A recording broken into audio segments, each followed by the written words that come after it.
तीन आधार पर संस्था को हम लोग लेकर चल रहे हैं और स्थापना किए हैं। फर्स्ट पर्सन में था शिक्षा, 2 नंबर व्यवस्था था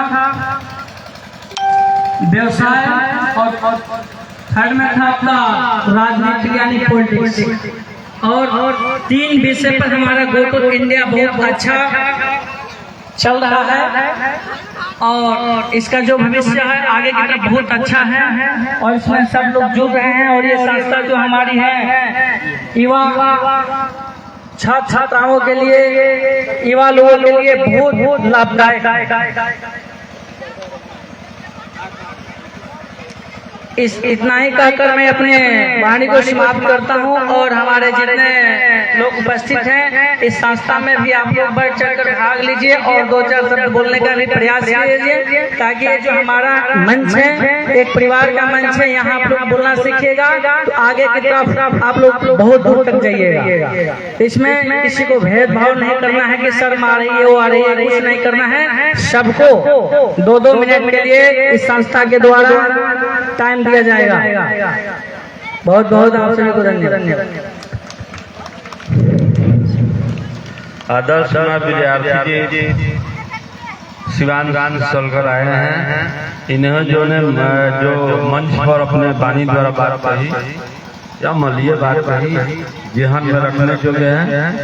और मैं चाहूँगा कि हमारे बीच कन्हैया जी, डॉक्टर कन्हैया जी शिक्षा और समाज के बारे में विस्तार से चर्चा करेंगे। इनको जोरदार तालियों से स्वागत करेंगे हम लोग।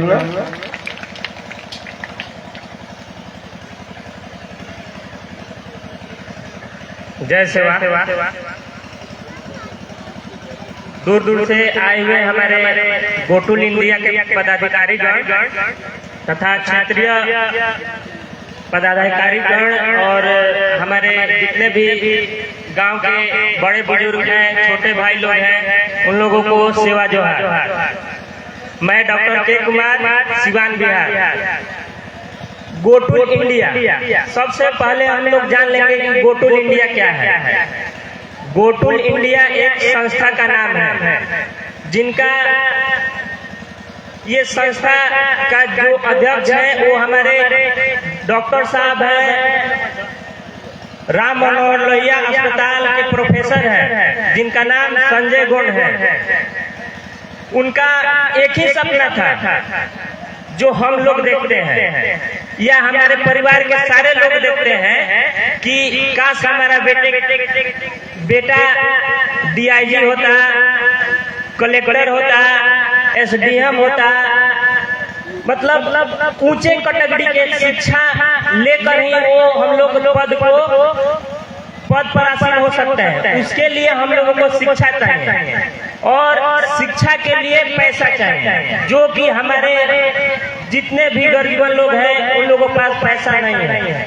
अगर आप अपने लड़के के लिए सपना देख रहे हैं कि हमारा लड़का जज बने, कलेक्टर बने, मतलब जितने हायर कैटेगरी के, जितने पावरफुल जो भी हमारे पावरफुल में कैटेगरी में जितने भी मतलब पद आते हैं, अगर वो बने, आपका सपना है तो वो आपका सपना गो टू इंडिया साकार करेगा।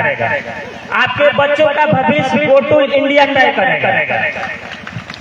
अगर आप सपना देखें कि हमारा बेटा जज बने और आपके पास पैसा नहीं है, कोई बात नहीं। अगर आपका लड़का पढ़ने में 1 नंबर का है, उसका स्कोर बढ़िया है, तो आपका लड़का को और आपके सपने को साकार करेगा गो टू इंडिया। तो आप लोग गो टू इंडिया से जुड़े, तन मन धन। आप तन मन धन से जब तक नहीं जुड़िएगा तब तक आपका सपना साकार नहीं होगा। सपना साकार करने के लिए आपको मेहनत करना पड़ेगा, अपने बच्चों को गाइडेंस करना पड़ेगा, उसको समझाना पड़ेगा कि आपको ये मोबाइल ज्यादा नहीं चलाना चाहिए, आपको शिक्षा पर ही ध्यान देना चाहिए। जो आपका बिंदु है कि हमको वहाँ तय करना है, वहाँ तक कैसे जाए, तो वहाँ तक पहुँचाने के लिए आपको गो टू इंडिया ही काम कर सकता है। क्योंकि सरकार के पास उतना फंड नहीं है, सरकार के पास उतना फंड नहीं है कि आपका मदद करे। आप देखिए रहे हैं कि सरकार में 18% GST हो गया है शिक्षा पर, तो आप क्या उम्मीद कर सकते हैं? उसके लिए आपको शिक्षित बनना है, जागरूक बनना है और अपने बच्चों को ध्यान में रखकर और उच्च शिक्षा प्राप्त करने के लिए गो टू इंडिया में जुड़ना है। आपका सपना हो या आपके समाज से कोई भी अगर लड़का है, अगर पढ़ने में ठीक है, तो आप गो टू इंडिया के पास संपर्क करिए। गो टू इंडिया केवल उन्हीं लोगों का सपोर्ट करेगा जो पढ़ने में एक स्थान पर हो। जैसे मान लीजिए कि 80%, 70% उसके अंदर कैपेसिटी हो वहां तक जाने के लिए, तो पद को धारण करने के लिए आपका गो टू इंडिया है। हम धन्यवाद देते हैं कि जो जागरूकता अभियान चला रहे हैं हमारे जितेंद्र भैया, उनको हम बहुत बहुत धन्यवाद देते हैं, जो कि हमारे ग्रामीण क्षेत्र में भी वो लोगों को जागरूक करने का मौका दे रहे हैं, जागरूक कर रहे हैं। तो आप लोग जागरूक बनिए, संघर्ष कीजिए और शिक्षित बनिए। देखिए, शिक्षा वो श्रेणी का दूध है जो पीता है वही दहाड़ता है। शिक्षा उस श्रेणी का दूध है जो पीता है वही दहाड़ता है। वो हमारे बाबा साहब अम्बेडकर जी ने दिए थे, ये नारा हमारे बाबा अम्बेडकर साहब ने दिए थे। तो मैं उन युवाओं का सपना, उन माँ बाप का सपना अगर आपको लोगों का पूरा करना है, तो आप लोग गो टू इंडिया को तन मन धन से सपोर्ट कीजिए। बाकी हम लोग आपका सपोर्ट करेंगे। इतना ही कहकर अपने बाड़ी को समाप्त करते हैं। जय सेवा, जय जोहार।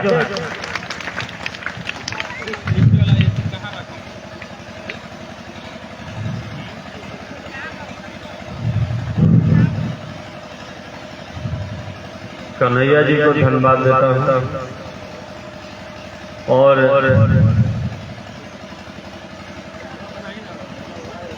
सिवान से हमारे बीच विकास जी आए हुए हैं, मंच पर आए। इनको जोरदार तालियों से स्वागत करेंगे विकास जी को। और मंच पर आकर शिक्षा के बारे में बताएंगे, बखान करेंगे और इस संस्था क्या निसहाय बच्चों के लिए काम करती है। इस मंच पर उपस्थित सभी सागाजनों और इस सभा में आए हुए सभी सागाजनों को सेवा जोहार। मेरा नाम विकास कुमार हुआ, मैं पटना विश्वविद्यालय में पीजी का छात्र हूँ और हम लोग आज बात करेंगे गो टू इंडिया की। गो टू इंडिया है क्या? गो टू इंडिया हमारे लिए क्या करती है? गो टू इंडिया के बारे में हम लोग जानेंगे। गो टू इंडिया क्या करता है? गो टू इंडिया हमारे जो गोंडी धर्म का एक हुआ पाठशाला हुआ करता है। जिस समय हमारे समाज के लोग जाया करते थे जंगलों में और जंगल में जाकर गो टू इंडिया जो संस्था होती थी वहाँ पाठशाला होती थी, उसमें शिक्षा ग्रहण करते थे। अस्त्र चलाना, तलवार चलाना, शिक्षा करना, शिक्षित होना, उसमें सीखते थे। और हम लोग जो इस संस्था को नाम रखे हैं गो टू इंडिया, ताकि जिस तरह हमारे समाज के लोग अभी के समाजवादी का परिवेश में देख लिया जाए, तो हमारे समाज के जितने भी लोग हैं, सारे लोग कहीं ना कहीं पिछड़े हुए हैं, एक दूसरे को आस में लगे हुए हैं कि कोई दूसरे समाज के लोग हैं हमको हेल्प कर। आखिर वो क्यों हेल्प करेगा? आप जो प्रयास कर रहे हैं कि हमारे समाज के लोग इधर उधर भटके हुए हैं और हमारे समाज के लोग दूसरों से प्रयास करते हैं कि वो हमको हेल्प करें। क्यों हेल्प करेगा भाई? भगवान ने जो अभी के समय में भगवान हम बड़ा देव बोलते हैं, वो सबके लिए दो हाथ दिए हैं, दो पैर दिए हैं। सरकार सबके लिए इक्वलिटी दिया है, संविधान में इक्वलिटी दिया गया है। तो हम क्यों नहीं कर सकते हैं वो चीज? हम क्यों नहीं बन सकते हैं? एसपी बन सकते हैं, डीएम बन सकते हैं। कैसे मेरे पास भी दो हाथ है, दो आंख है, दो कान है। जो एसपी डीएम बना हुआ उसके पास भी दो है, तो आखिर वो क्यों बन गया? उसके बीच में आता है मनी पावर, जो पैसा बोलते हैं। हम लोग उतना सशक्त नहीं है कि हम अपने भी बच्चे को पढ़ाकर एसपी डीएम बनाए, आईएएस बनाए। तो हम लोग क्या किया कि गो टू इंडिया को संचालित कर रहे हैं। और गो टू इंडिया बिहार में फिलहाल अभी एस्टेब्लिश हुआ है और वोट इंडिया के माध्यम से हम लोग जितने भी मेधावी छात्र हैं उनको हम लोग पुरस्कृत करेंगे, उनको आगे बढ़ाएंगे, शिक्षा में ले जाएंगे। बताइए, संविधान में हम लोगों को आरक्षण दिया है, लेकिन आरक्षण एक आदमी को नहीं मिलता है जो शिक्षित नहीं है। जो शिक्षित है वही आरक्षण के लाभ ले पाता है। ऐसा क्यों? आरक्षण तो सबके लिए है, सबको मिलना चाहिए। अगर जब हम हाथ पर नहीं मारेंगे, हम आगे नहीं जाएंगे, हम पढ़ेंगे नहीं, तो हमको कोई अपने से लेकर थोड़ा आरक्षण देगा। आरक्षण खुद से लड़के लेना पड़ेगा, हमको जाना पड़ेगा, आगे शिक्षित होना पड़ेगा। जिस समय हम लोग पटना विश्वविद्यालय में हम गए थे पढ़ने के लिए, उस समय वहाँ पर हमको बोला गया कि तू सब आतंकवादी है, तू सब भी पढ़ता है, आदिवासी तो पढ़ता नहीं है। उस समय हम प्रण लिए कि हम लोग पढ़ेंगे, हम लोग आगे बढ़ेंगे, लड़ेंगे। हम शायद इकलौता है लड़ने वाले जो पटना विश्वविद्यालय में रहकर लड़के पढ़ाई करते हैं और हमेशा आगे बढ़ाते हैं अपने समाज के लोगों को। अगर ये मान के चलिए कि हमारे समाज के 10 लड़का इस गांव का है, 10 लड़का अगर चल गया पटना में, वहाँ पर आप लोग का शायद पता नहीं होगा कि बिहार के जितने भी स्कीम आता है आदिवासियों को डेवलप करने के लिए, जो एससी समाज शेड्यूल कास्ट आता है उनको डेवलप करने के लिए, कहीं न कहीं जो बुद्धिजीवी लोग हैं वही अपने लाभ लेकर और शहरों में बस गए हैं, वहीं से लाभ लेते हैं और वहीं वहीं रह लेते हैं। समाज के लोगों को जो पिछले तबके में बैठे हुए हैं उनको शिक्षा नहीं मिल पाता है, उनको रोजगार नहीं मिल पाता है। अच्छा, ऐसा क्यों होता है? कहीं ना कहीं हमारे अंदर कमी है कि हम शिक्षित नहीं हुए हैं, हम अपने बच्चों को बढ़िया से परवरिश नहीं किए हैं, तभी तो हमारा बच्चा इधर चले जाता है, कहते हैं इधर चलने के लिए चलता है इधर। ऐसा क्यों? हम बच्चे को जब शिक्षित नहीं करेंगे तो हमारा बात क्यों मानेगा? उसके लिए हम लोगों के लिए शिक्षित करना होगा और वोट एक ऐसा ही माध्यम है, एक ऐसा प्लेटफॉर्म है वोट इंडिया, जो उसमें हम लोग जुड़ेंगे। हमारे पास जेब में एक चौनी नहीं है, फिर भी हम अपने बच्चे को IAS बनाएंगे, IPS बनाएंगे वोट इंडिया के माध्यम से। हम लोग आएंगे वोट इंडिया के माध्यम से, हम लोग पटना में रहने का व्यवस्था, खाने का व्यवस्था, सारे चीज, पढ़ाई का, एजुकेशन का मतलब हम लोग व्यवस्था करेंगे। वहाँ पर हम मैक्सिमम लोगों को जो हेल्प करते हैं, वहाँ का जितने भी जैसे खानसर हो गए, इसके झा हो गए, उसके बाद में और स्टडी पॉइंट वगैरह जो कोचिंग है, उसके बाद में चले जाइए आकाश हो गया, गोल इंस्टीट्यूट हो गया, उनमें हम जाते हैं, सारे डायरेक्टर से हम बात करते हैं, इंडिविजुअल जाकर बात करते हैं और वो लोग खोजते हैं कि दलित समाज के लड़का, आदिवासी समाज के लड़का आए, उसको हम फ्री में पढ़ाएं, और हमारे समाज के लोग वहाँ नहीं पहुँच पाते। ऐसा क्यों? क्योंकि हम शिक्षित नहीं हैं। और एक माध्यम है आप लोग का शिक्षित होने का, वोट इंडिया। वोट इंडिया ऐसा स्कीम है, ऐसा प्लेटफॉर्म है, वहाँ पर जाएंगे तो आप शिक्षित होइएगा। अगर जब यहाँ पर इस गांव में जितने भी लोग रहते हैं उसमें से एक लड़का IPS अगर बन जाता है तो इस गांव का हर एक बंदा चाहेगा, हर एक आदमी चाहेगा कि हम भी वोट इंडिया में जुड़े, आए आगे बढ़े। तो क्यों नहीं आप लोग चाहिएगा कि वोट इंडिया में जुड़े, वोट इंडिया के माध्यम से आगे बढ़े। जितने भी लोग हैं वो लोग प्रयास करिए अपने बच्चों को शिक्षित करने के लिए। आप फोन कीजिए, संपर्क कीजिए, वोट इंडिया के माध्यम से आप लोग को शिक्षा फ्री में मिलेगा, रहने का भी व्यवस्था है, खाने की व्यवस्था। आपको पता नहीं होगा, जिस समय 1926 के बाद बता रहे हैं, 23 से 26 के बीच में जो बाबा साहब जो पढ़ के इंग्लैंड से आए थे, तो वहाँ पे जो महाराष्ट्र में जिस समय वो थे तो उनको रूम नहीं दिया जाता था, बोला जाता था कि ये दलित है, हम इसको घर में नहीं रहने देंगे। एक बार तो रूम उनको मिल गई, उसके बाद में वहाँ पर जब रात को सोए हुए थे तो बहुत सारे लोग लाठी डंडा लेकर आए कि दलित है, इसमें क्यों रह रहा है। वो अपने दोस्तों के माध्यम से पिछले गेट से निकल के भागे। ऐसा क्यों? हम लोग कभी कितना सताया गया। हम लोग लड़ने वाले यहाँ के शासक हैं, यहाँ पर शासन किए हैं 500 से ज्यादा तक, मतलब 1947 जब हमारा देश आजाद हुआ उससे पहले 500 से ज्यादा हमारे रियासत हुआ करता था। हम लोग वहाँ पर राजा रहे हैं और अभी हम लोग पढ़ाई के माध्यम से पिछड़ गए। हम लोग आरक्षण मिलता है, 10 साल के लिए ही मिला है आरक्षण। 10 साल में हमको शिक्षित करना, हम लोग क्यों नहीं शिक्षित होते हैं? हम लोग जागरूक नहीं है। हम पढ़ेंगे, शिक्षित होंगे, तब तो हम अपना अधिकार हक जानेंगे। अगर हक अधिकार नहीं जानेंगे, आएगा सरकार का स्कीम चला जाएगा। आपको पता होगा कि जितने भी एससी समाज के लोग हैं कहीं ना कहीं शिक्षा से वो लोग जुड़ रहे हैं। हम लोग ST ट्राइबल में आते हैं, हम लोग शिक्षा से दूर हैं। क्यों ऐसे दूर है भाई? हम इसलिए दूर हैं कि हमारा जो आगे समाज के लोग हैं, नेतृत्व कर रहा है, वो लोग भी एक्टिव नहीं है। लेकिन हम लोग युवा पीढ़ी है, हम जब तक एक्टिव नहीं होंगे तब तक हमारे समाज के लोग नहीं एक्टिव होगा। और धन्यवाद इनको भी देना चाहेंगे, जितेंद्र जी को, जो मतलब इस गाँव में इस तरह का कार्यक्रम किए। कहा कि देखिए हर एक एक आदमी अपने अपने गांव में इस कार्यक्रम के माध्यम से गोटी इंडिया के माध्यम से प्रचार अगर करता है तो कहीं न कहीं समाज का बहुत माने कम समय में ही उत्थान होगा, बहुत अच्छे अच्छे पोस्ट पर लोग जाएंगे।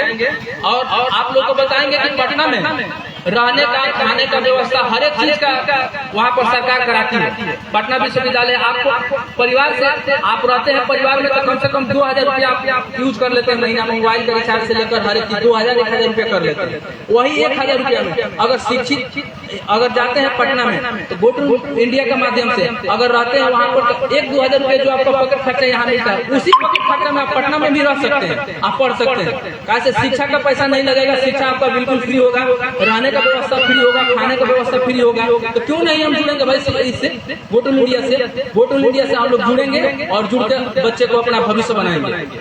और कुछ नहीं कहेंगे और बोलेंगे कि आपका जो बता रहे थे हम कि जितने भी अम्बेडकर हॉस्टल है, तो अम्बेडकर हॉस्टल में क्या है कि एक चंद्रशेखर चक्रवर्ती हुआ करते थे सेक्रेटरी, उन्होंने पास कर दिया कि पहले होता था कि जो भी मतलब हमारा कल्याण विभाग है, कल्याण विभाग से फ्री में 1000 रुपया अनाज मिलता है। अभी किसी को पता नहीं है, हमारे समाज के एक भी लोग लेने के लिए तैयार है, वो देने के लिए तैयार है। बताइए कल्याण विभाग में हमको लगता है कि जितना पैसा हमारा आता है तो SC और ST समाज को मिलकर 30% पैसा भी यूज नहीं होता, सारा वापस चला जाता है। ट्राइबल में तो 1 पैसा भी यूज नहीं होता, इसलिए कि लेने वाले लोग नहीं है। हम जब तक शिक्षित नहीं होंगे जब तक लेंगे नहीं। हम शिक्षित होंगे, पढ़ेंगे, हमको जरूरत पड़ेगा तो हम जाएंगे वहाँ पर अप्लाई करेंगे, लेंगे। हमारे समाज में जो बुद्धिजीवी लोग हैं उन लोगों से संपर्क करेंगे कि हमारे यहाँ पैरवी कर दिए, वहाँ पैरवी कर दीजिए। हमको बहुत खुशी होती है। हमारे बीच हमारे प्रमोद सर आए हुए हैं। प्रमोद सर ने दिन रात हमारे लिए मेहनत करते हैं, हम लोगों के लिए मेहनत करते हैं, लेकिन हमारे समाज के लोग नहीं जानते। क्यों नहीं जानता है कि शिक्षित नहीं है। हम तो चाहेंगे कि हर एक घर से प्रमोद सिंह जैसा बच्चा पैदा हो, प्रमोद सिंह जैसा बने और हमेशा समाज के लिए लड़े, क्योंकि इन्होंने हम देखें कि समाज के लिए ऐसा ऐसा काम किए हैं, ऐसा ऐसा काम किए हैं कि शायद कोई सोच भी नहीं सकता। जिस समय हम लोगों को यहाँ पर अभी आयोग जो गठन हुआ है, आयोग गठन नहीं हो रहा है, इन्हीं का बदौलत आयोग भी गठन हुआ। हाई कोर्ट में पिटीशन डाले, हाई कोर्ट से लड़े, उसमें आयोग गठन कराया। फिर उसके बाद हम लोग का उसमें भागीदारी नहीं मिली, उसमें एक सीट हमारे लिए रिजर्व है, उसमें हमारा योग्य कोई है नहीं कि उस सीट पर जाए, उस सीट पर नेतृत्व करे। फिर भी हमको खुशी हुई कि चले कोई बात नहीं है, हमारे समाज के लोग हैं उसमें, कहीं ना कहीं हमारे ट्राइबल समाज के लोग उसमें आते हैं, नेतृत्व कर रहे हैं। अच्छा है, कोई बात नहीं है। अगर जो हमारे समाज के भी जो युवा लोग हैं वो पढ़ेंगे, आएंगे आगे आएंगे तो वो अपने आप से होता उस सीट पर चले जाएंगे। और उसके बाद बता रहे थे हम चंद्रशेखर चक्रवर्ती के बारे में। चंद्रशेखर चक्रवर्ती जब सेक्रेटरी हुआ करते थे कल्याण विभाग के, उस समय उन्होंने क्या किया कि जितने भी अम्बेडकर हॉस्टल है उसमें पहले लिखित रूप से नहीं था, और उसके बाद उन्होंने लिखित रूप से पास करवा दिया विधानसभा से कि अगर ये SC समाज के लोगों से नहीं भरता है हॉस्टल तो ST समाज के लोगों को रखा जाएगा। और देखिए हमारे समाज के लोग पास हो गया, वो रखा गया, किसी को पता तक नहीं लगा, किसी को पता तक नहीं लगा। बताइए जब सरकार आपको इतना फैसिलिटी दे रही है, अनाज दे रही है, 15 केजी अनाज दे रही है, उसके बाद 1000 रुपया हर मंथ आपको दे रही है, शिक्षा के लिए मतलब वहाँ पर बुक वगैरह अवेलेबल करा रही है, लाइट पंखा सब चीज फ्री दे रही है, तो क्यों नहीं हम पढ़ेंगे भाई। खाली सिर्फ हम इसलिए नहीं पढ़ पाते हैं कि हमारे पास अनुभव नहीं है, हमारे पास जानकारी नहीं है। अब जानकारी कब होगी, हम अपने बच्चों को पढ़ाएंगे, हमसे जो शिक्षित है उनके पास भेजेंगे, हमारे समाज के जो आगे निकल गए हैं बुद्धिजीवी लोग उनके पास भेजेंगे। कहीं ना कहीं वो लड़का जाएगा तो वहाँ पर देखेगा कि नहीं हमारे समाज के लोग भी इतना आगे निकले हुए। कहीं ना कहीं हम लोग जाते हैं, कहीं भी किसी ऑफिस में जाते हैं, हमारे समाज के लोग बैठे हुए बड़े बड़े पोस्टर पर बैठे हुआ, लेकिन उसको पता हम परख नहीं पाते हैं। क्यों नहीं परख पाते? इसलिए कि हम शिक्षित नहीं। शिक्षित रहेंगे तो हम देखेंगे, उनसे बात करेंगे। हमको बात करने का तरीका ही पता नहीं है। हम जाते हैं तो धक्का मार कर, अपने ही समाज के लोग धक्का मार के निकाल देता है, क्योंकि हमारे पास उतना क्वालिटी नहीं है बात करने के लिए। किसी भी राजनीतिक पार्टी को भी उठा लीजिए, मंच पर भी मतलब जगह नहीं देता है। क्यों नहीं देता है? इसलिए नहीं देता है कि एजुकेशन उसके पास नहीं, क्वालिटी नहीं है बात करने के लिए, क्या बात करेगा क्या नहीं बात करेगा।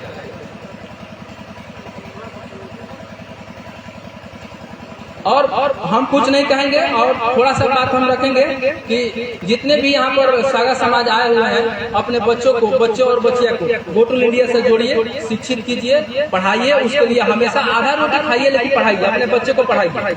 अगर जब हम नहीं पढ़ाएंगे ना तो कल आने वाला समय में हमारे लिए फैसिलिटी बढ़ रहा है लेकिन हम नहीं ले पा रहे। क्यों नहीं ले पा रहे? क्योंकि शिक्षा अगर लेंगे तो राजनीतिक भागीदारी मिल जाएगी, हर एक चीज में हिस्सेदारी हमको मिल जाएगी।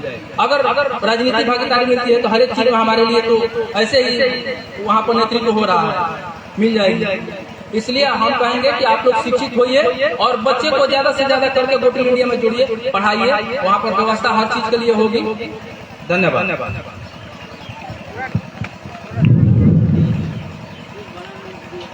विकास जी ने बहुत विस्तार से चर्चा किया शिक्षा पर, मैं इनको धन्यवाद देता हूँ। और सभी से अनुरोध है कि समय बहुत कम है, वक्ताओं से अनुरोध है कि 2 मिनट से ज़्यादा समय नहीं लेंगे।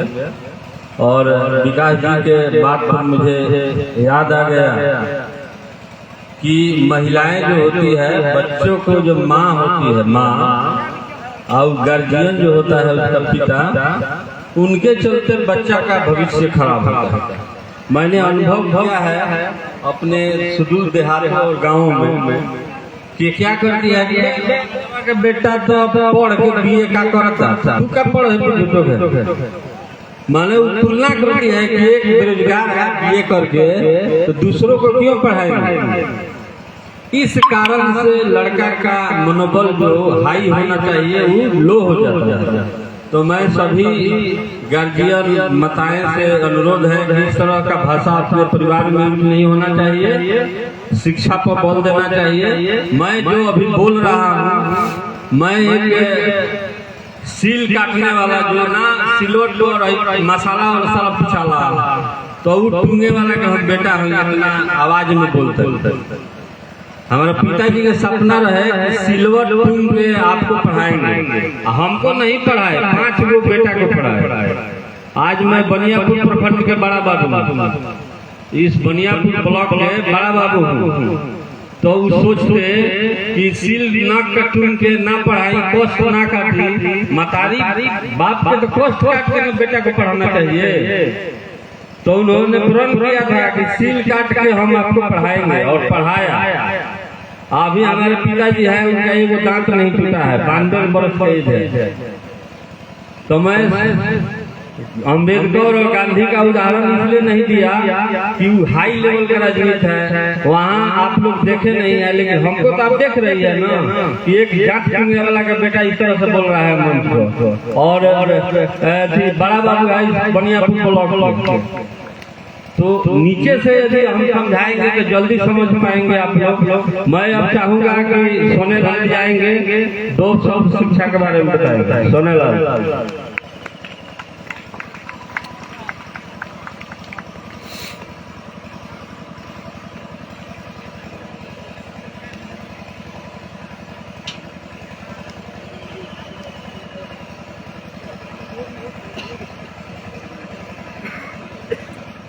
मैं सोनेलाल साहब सभी गार्जियन से निवेदन करूंगा कि अपने अपने बच्चे को अच्छे ढंग से पढ़ाएं।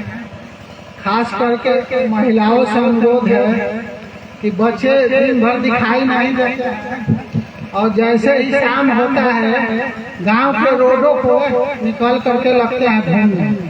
और जो गर्जीवन है वो तो सब लोग बाहर कमाते हैं, लेकिन महिलाओं को चाहिए कि हमारा बच्चा रात को गांव में न घूमे। कृपया करके इस पे आप लोग ख्याल रखिएगा। बच्चे क्या करते हैं कि रात को शाम को घर से निकल जाते हैं, इधर जाते हैं उधर घूमते हैं और उसमें क्या है नशा भी करते हैं बच्चे। इसलिए आप लोग से निवेदन है कि शाम हो जाए तो बच्चों को अपना घर पे पढ़ने के लिए बैठा दिया जाए। सोनेलाल को ताली से स्वागत करेंगे। अब चाहेंगे कि हमारे इस जिला के जुझारू साथी जयप्रकाश जी मंच पाएंगे, इनको तालियों से स्वागत कीजिए आप लोग।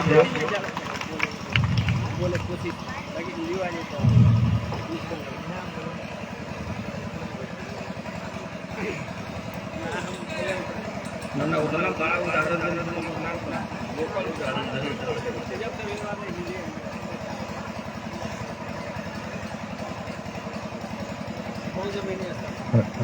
साथी लोग के ये बनियापुर के पावन धरती पर सेवा जोहार और माता लोग के बड़े भाई बुजुर्ग इतने साथी लोग इस गोटुल इंडिया के आज आयोजन में आए हैं। मैं अपने तहे हृदय से आप लोगों को सेवा जोहार करता हूँ और हमारे बहुत साथी जो हैं पटना से चल के आए हैं। मैं सब लोगों को सेवा जोहार करता हूँ। साथियों, आज के इस दुनिया के धरती पर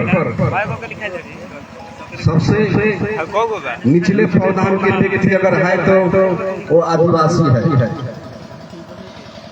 जो अभी तक अपने जीवन में संघर्ष करते हुए भी अभी तक पिछड़ा हुआ है। इसीलिए हमारे जितेंद्र जी जो दिल्ली से गोटुल इंडिया के सदस्य हैं आए हैं अपने जिला में अपने बच्चों को जागरूक करने के लिए। हमारे बाटा सब बोले हैं, एक ही सब लोगों का उद्देश्य है। तो मैं कहना चाहूँगा, हमारे बच्चे जो हैं, माता पिता जो हैं, अपने बच्चों पर ध्यान देंगे। बच्चा का जो जब 15 वर्ष का हो जाता है, बच्चा हो या बच्ची, 15 वर्ष का उम्र जब हो जाता है, वही लाइन होता है उस उम्र में उसको हकने का। तो इस पर गार्डिंग रखें आप लोग कि हमारा बच्चा जब 10 बजे घर से जा रहा है, स्कूल में पहुंचता है कि नहीं, 3 बजे जब छुट्टी हो रहा है, कितने समय में छुट्टी हुआ, कितने समय में घर पर आया, इस पर बहुत विशेष ध्यान देना होगा हम लोगों को। तभी हमारा समाज जो है आगे बढ़ेगा। साथियों, मैं एक छोटा मोटा परिवार से बिलोंग करता हूँ। मेरा घर दाऊदपुर पड़ेगा। मैं दाऊदपुर पंचायत का सरपंच भी रह चुका हूँ।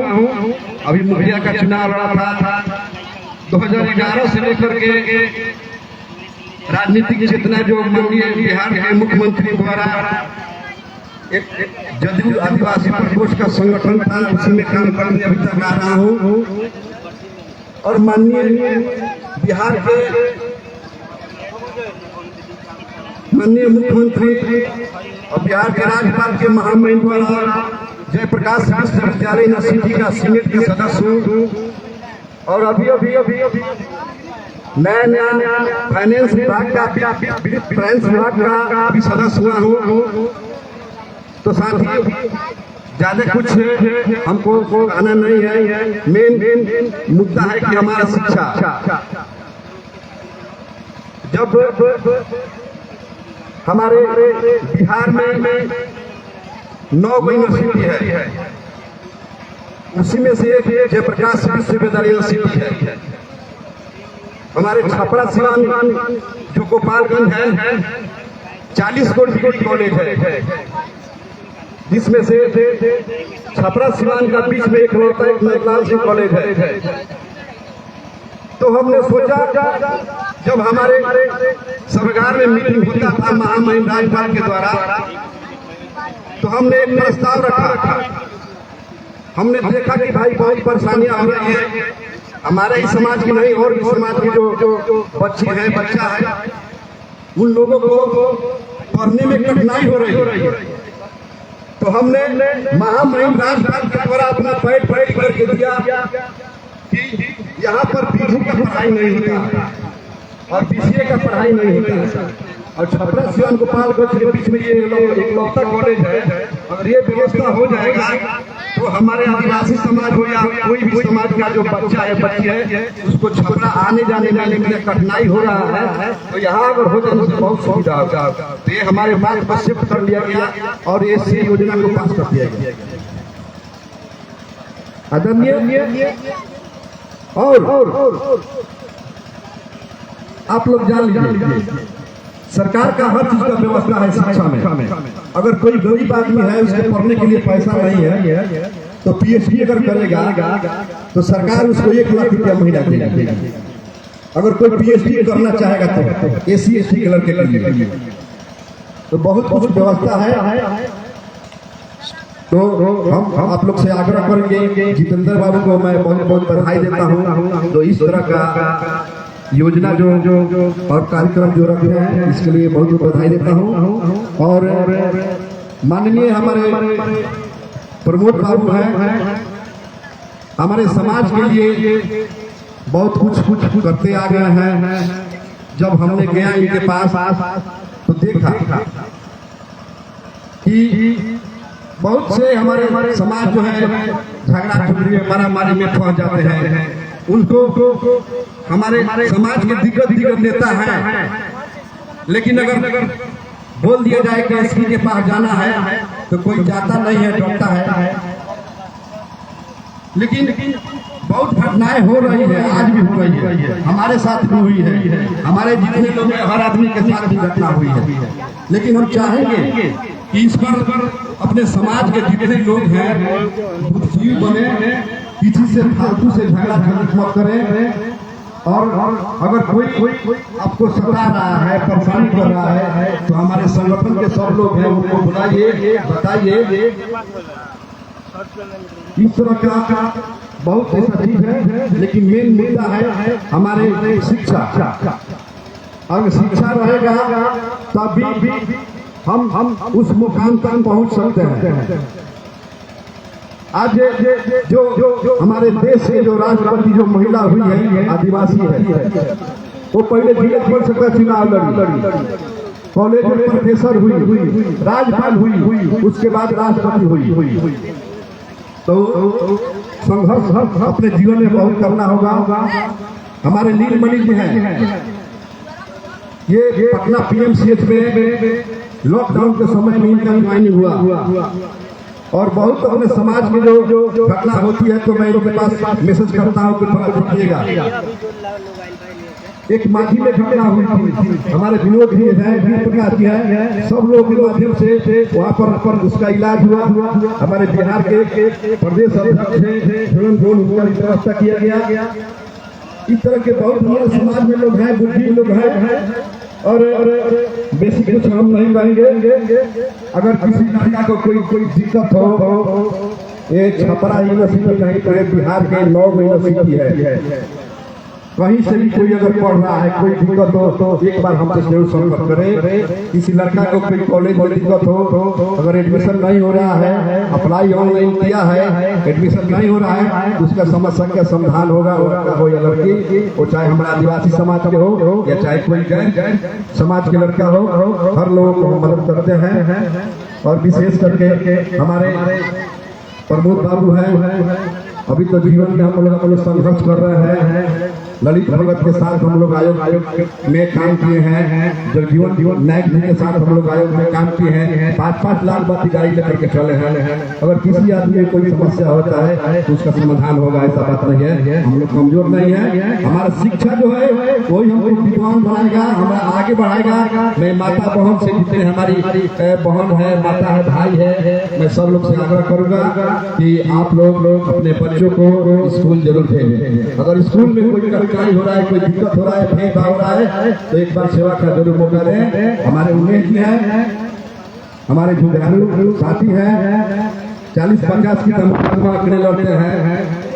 अगर किसी बात का किसी भाई को अगर सलाह लेना है, चाहे कोर्ट कचहरी हो, चाहे कहीं भी फंसा है, तो एक बार सेवा का जरूर मौका दें। समस्या का समाधान हम लोग करते हैं। बस इसी के साथ अपने वाणी को समाप्त करता हूँ।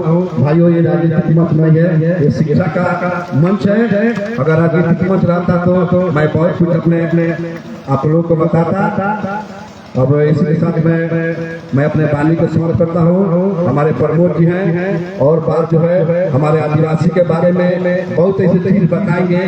ये आदिवासी को रिसर्च करते हैं, आदिवासी फोरम के डायरेक्टर भी हैं और इनके मार्गदर्शन पर बहुत हमारे समाज के लोगों को कल्याण हुआ है। मैं इसी के साथ अपने वाणी को स्मरण करता हूँ। जय भीम, जय जोहार, जय श्री। प्रकाश जी के ताली से स्वागत करेंगे हम लोग।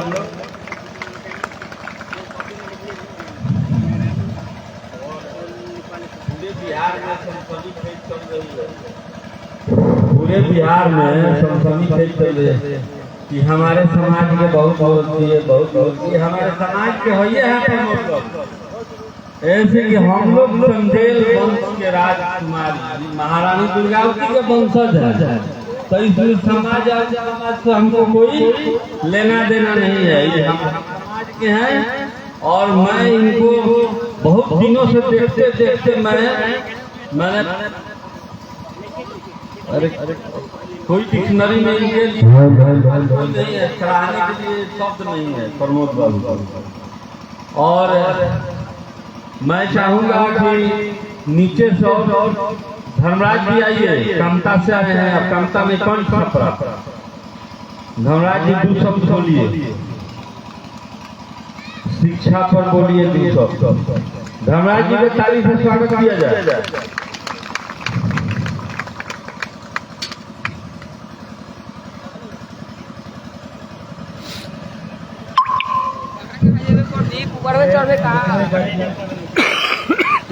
हमारे जितने भी गार्जियन और माता बहन सबको धन्यवाद देता हूँ।